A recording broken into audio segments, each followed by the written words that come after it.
Oi, tudo bem com você? Que legal que você está aqui comigo em mais um vídeo.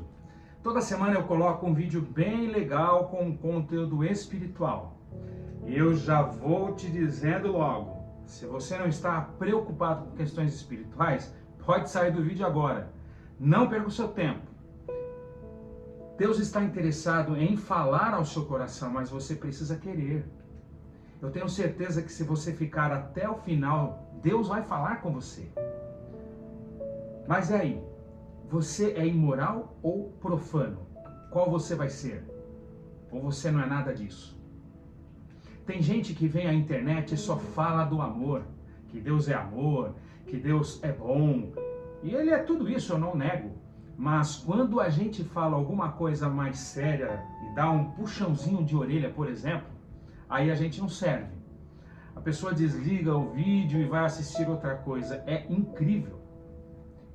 Ei, Deus quer salvar você e Ele precisa tocar em algumas feridas de vez em quando. Ele precisa fazer você refletir naquilo que está errado em sua vida. Para e me ouve um pouquinho. Mas antes de falar disso, eu quero convidar você a se inscrever nas minhas redes sociais. Entra lá na minha página, Ministério Adriana Júnior Prato, e se inscreva, tá bom? Eu sempre digo isso e vou dizer sempre: faça da sua vida e da vida de sua família um ministério para a salvação das pessoas. Mas voltando ao assunto de imoral e profano, abra sua Bíblia ou ligue o seu tablet aí na sua Bíblia ou o seu celular em Hebreus no capítulo 12 e no verso 16 em diante. Nós vamos ler na versão da linguagem de hoje, tá bom? Na Bíblia da família, ok? Que diz assim: tomem cuidado também para que ninguém se torne imoral ou profano e perca o respeito pelas coisas sagradas como Esaú, que por causa de um prato de comida vendeu os seus direitos de filho mais velho. Como vocês sabem, depois ele quis receber a bênção de seu pai, mas foi rejeitado. Não encontrou um modo de mudar o que havia feito, embora procurasse fazer isso até mesmo com lágrimas. Muita gente conhece a história de Esaú e Jacó na Bíblia, mas nem todo mundo conhece. Então eu vou contar a história bem rapidinho para vocês se situarem, tá bom? Esaú e Jacó eram filhos de Isaac e Rebeca. Isaac era aquele filho de Abraão que Deus pediu em sacrifício. Vocês lembram da história dele? Então, depois que Isaac se casou com Rebeca, ele teve 2 filhos meninos, Esaú e Jacó. A Bíblia diz que eles nasceram um segurando o calcanhar do outro e, apesar de serem gêmeos, não tinham nada a ver um com o outro. Não só nas características físicas, mas como também na personalidade. Eles, ao longo do tempo, foram mostrando uma diferença muito grande um do outro no caráter e na vida. Antes deles nascerem, o anjo de Deus previu o quanto eles seriam diferentes. O anjo revelou a história deles no futuro, dizendo que cada um se tornaria pai de uma poderosa nação, mas que um seria maior do que o outro, e o mais novo dominaria sobre o mais velho. Esaú, o mais velho, cresceu fazendo a própria vontade. Pensava só no momento em que estava vivendo, sem limites. Sua alegria era viver a vida livre, selvagem, uma vida de aventuras, uma vida de caçador, e ele era o favorito do pai. Jacó, o mais novo, já era mais ajuizado e esforçado, pensava mais no futuro que no presente, vivia contente com a vida do lar e era ocupado em cuidar dos rebanhos e cultivar a terra. E lógico, Jacó era o queridinho da mamãe Rebeca. Esaú e Jacó foram ensinados nos caminhos do Senhor e principalmente a considerar a primogenitura uma coisa importante. Aquele que herdasse a bênção da primogenitura deveria dedicar a sua vida ao serviço de Deus. Para aqueles que não sabem o que é primogenitura, a primogenitura é a tradição do recebimento da herança concedida ao filho mais velho da família. E no aspecto espiritual, o filho que herdasse a primogenitura herdava o dever de ser o sacerdote do lar e as responsabilidades espirituais da família. Isaac falou a seus filhos a respeito desse privilégio e disse que Esaú tinha o direito à primogenitura por ser o mais velho, mas Esaú não tinha inclinação para viver uma vida religiosa. Para ele, a primogenitura não passava de restrições inconvenientes e detestáveis. Decidido a fazer a própria vontade, desejava ter liberdade para fazer o que lhe agradasse. Para ele, festas, riquezas, orgias eram o que lhe trazia felicidade. Amava a liberdade sem restrições de sua vida. Rebeca, a mãe, diferenciava mais claramente o caráter de seus filhos do que o pai Isaac, e estava convencida de que a bênção estava destinada a Jacó, o mais novo. Jacó ficou sabendo pela mãe que a bênção deveria ser dada a ele. Jacó esperava ansiosamente ter este privilégio. Ele não queria saber das riquezas de seu pai. Para Jacó, o espiritual era mais importante que os bens materiais. O foco de sua vida passou a ser conseguir um meio para ele receber a bênção.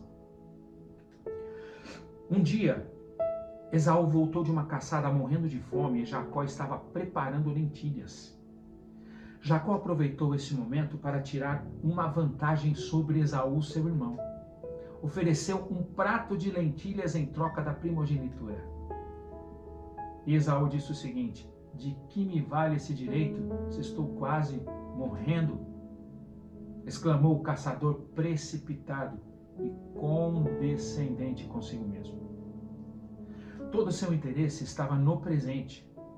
Ele estava pronto a sacrificar as coisas celestiais por prazeres terrenos e trocar um bem futuro por uma satisfação momentânea. Assim, Esaú desprezou o seu direito e sentiu uma sensação de alívio.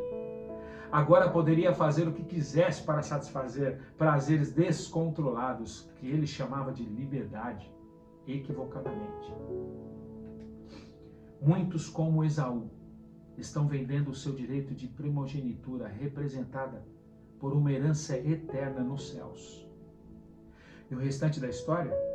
Jacó se disfarçou, colocando peles em seus braços e pescoço para ficar igual ao irmão, que era um homem peludo.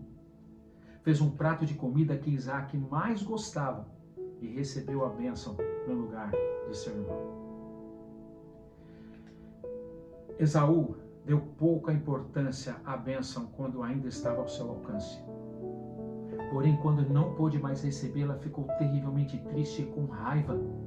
O direito à primogenitura que ele tão descuidadamente trocou, não poderia conseguir de volta. Quando viu a loucura que tinha feito, já era tarde para voltar atrás. Não teve como alterar a sua decisão, embora buscasse a bênção com lágrimas. Esaú ainda poderia ter tido o favor de Deus caso se arrependesse. Ele ficou muito triste pelos resultados do seu pecado, mas não pelo pecado em si. Na Bíblia, Esaú é chamado de imoral e profano. Ele representa aqueles que dão pouco valor à morte de Cristo na cruz e estão prontos a sacrificar sua salvação pelos bens passageiros da terra. Multidões vivem sem qualquer preocupação com o futuro, como Esaú. Eles falam: comamos e bebamos, porque amanhã morreremos. Quando os desejos desse mundo tomam conta da gente, Deus e o céu são praticamente desprezados, sabiam? Quando o dever de purificação e santificação são colocados diante destas pessoas, elas sentem-se ofendidas. Multidões estão vendendo o seu direito de primogenitura pela satisfação dos sentidos. Sacrificam a saúde, enfraquecem o seu corpo e mente e perdem o céu. Tudo por um simples prazer temporário que os enfraquece e os desmoraliza ao mesmo tempo. Esaú despertou muito tarde para conseguir recuperar a sua perda. Assim acontecerá no grande dia de Deus, na volta de Jesus com aqueles que trocaram sua posição de herdeiros no céu por suas satisfações egoístas. E aí? O que você vai escolher ser? Imoral e profano como Esaú ou herdeiro do reino? Sabe, tem tanta gente trocando o céu pelas coisas passageiras desse mundo. Quando a pandemia começou, por exemplo, houve uma corrida das pessoas para as coisas de Deus.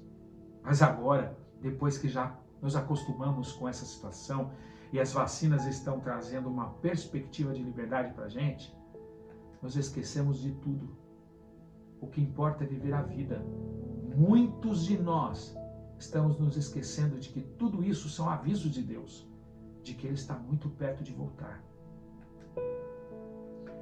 Por mais longe que você tenha ido, ainda dá tempo de reverter isso.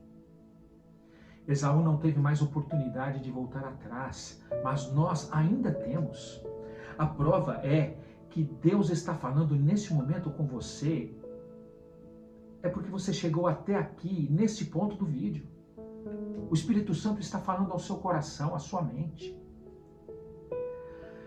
Talvez você tenha sido criado nos caminhos do Senhor e tenha se afastado dele como Esaú se afastou. Talvez você conheça tudo sobre a igreja, a Bíblia, questões espirituais, o que é certo, o que é errado, como Esaú conhecia. Talvez você tenha dado mais importância até agora às coisas momentâneas dessa vida, mas dá tempo de mudar isso. Quando você vai se arrepender? Quando não der mais tempo? Quando você olhar para a história desse mundo e ver que está tudo acontecendo do jeitinho que a Bíblia predisse e que você aprendeu a sua vida toda, é nesse momento que você vai se arrepender? Quando você vai olhar para os acontecimentos globais e ver que você sabe o desenrolar dos próximos capítulos e você está distante de Deus, é nesse momento que você vai se arrepender e voltar aos caminhos de Deus? Você é herdeiro do céu. Não troque isso por coisas que vão acabar daqui a pouco. Existe um texto que me impressiona demais quando eu falo sobre este assunto, e ele está em Isaías 55, no versículo 6, que diz assim: buscai ao Senhor enquanto se pode achar. Invocai-o enquanto está perto. Deixe o ímpio o seu caminho, e o homem maligno os seus pensamentos, e se converta ao Senhor, que se compadecerá dele.